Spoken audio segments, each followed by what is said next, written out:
మేము ప్రస్తుతం భద్రాద్రి కొత్తగూడెం జిల్లా బూర్గంపాడు మండలం సారపాక కూడల నుంచి మాట్లాడుతున్నాం.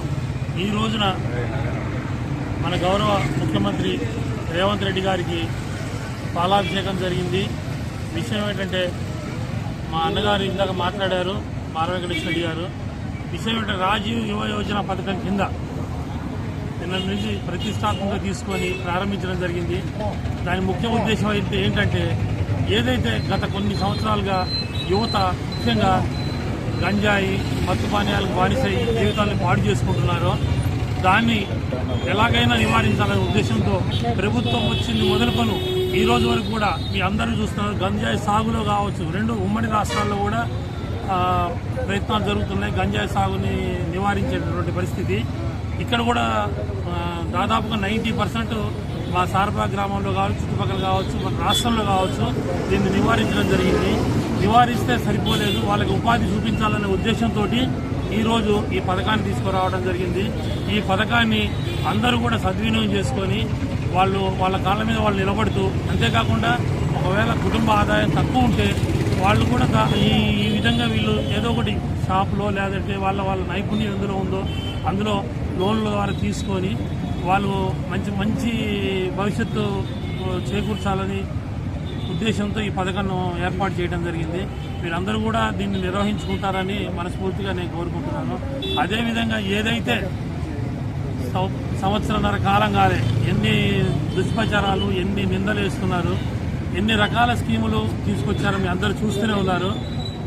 ఏదైతే ఇప్పుడు ఈ పథకం కూడా ఎప్పుడు కూడా పార్టీలకు అతీతంగా నిర్ణయాలు తీసుకున్నటువంటి ప్రభుత్వం ఏదైనా ఉందంటే ప్రస్తుతం రేవంత్ రెడ్డి గారి కొలువైన ప్రభుత్వం మాత్రమే ఉంది.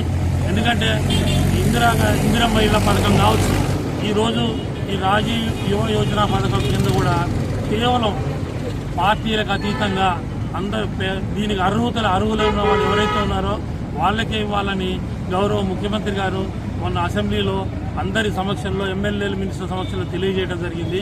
కాబట్టి మిత్రులారా, సమయం ఏమంత కాలేదు, సంవత్సరన్నర కాలం అయింది. ఒక విధంగా చూసుకుంటే గత 10 సంవత్సరాల కంటే ఇప్పుడు సంవత్సరాల కాలంలో వచ్చినటువంటి పథకాలే ఎక్కువగా ఉన్నాయి. కాబట్టి దయచేసి కొంత సమయం ఇవ్వగలరు, ఆలోచించుకోండి మీరందరూ కూడా. ఎందుకంటే దుష్ప్రచారాలు, ఎవడు పడితే వాడు ఏది పడితే అది మీడియాలో ఉంది కదా అని పెట్టేయడం ఇట్లా జరుగుతుంది. కాబట్టి దానికి మీరు ఎవరు కూడా చింతించాల్సిన అవసరం లేదు. ఎందుకంటే ఎప్పుడు కూడా మంచి చేసేవాడు వెనక గోతులు తవ్వాలని, బురద జల్లాలని ప్రయత్నం జరుగుతూనే ఉంటుంది. అదేవిధంగా రేపు వచ్చే నెల 6వ తారీఖు రాష్ట్రంలో 2 తెలుగు రాష్ట్రాల్లో మంచిగా జరుపుకునేటువంటి పెద్ద ఫెస్టివల్ మనందరికీ కూడా పండగ ఎదుగుతుందంటే శ్రీరామనవమి.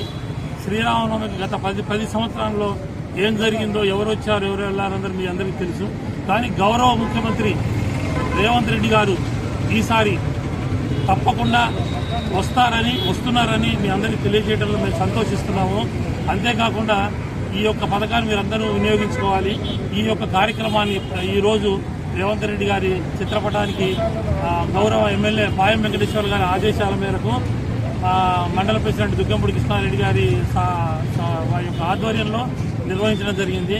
అంతేకాకుండా మీరందరూ గమనించాలి, మంచి ఎక్కడుందో అక్కడే కాంగ్రెస్ ప్రభుత్వం ఉంటుంది, ఫలితాలు కూడా అక్కడే ఉంటాయి, పథకాలు కూడా అంతే ఉంటాయి. కాబట్టి దయచేసి మీరు ఈ మీడియాలో వచ్చే, సోషల్ మీడియా వచ్చే వాటికి మీరు భయపడకండి, మీరు ఆందోళన చెందకండి. కాంగ్రెస్ కార్యకర్తలందరూ ఒక పట్టానే ఉంటారు. ఈ రోజు ఉదయం కూడా మా మిత్రులు కొంతమంది రాజీవ్ నగర్, భాస్కర్ నగర్ ఏరియాల్లో ఈ చిత్రపటానికి పాలాభిషేకం చేయడం జరిగింది. వారికి కూడా మేమందరం మనస్ఫూర్తిగా అభినందన తెలియజేసుకుంటూ మీ అందరికీ మళ్ళొకసారి నమస్కారాలు తెలియజేసుకుంటున్నాను. Thank you.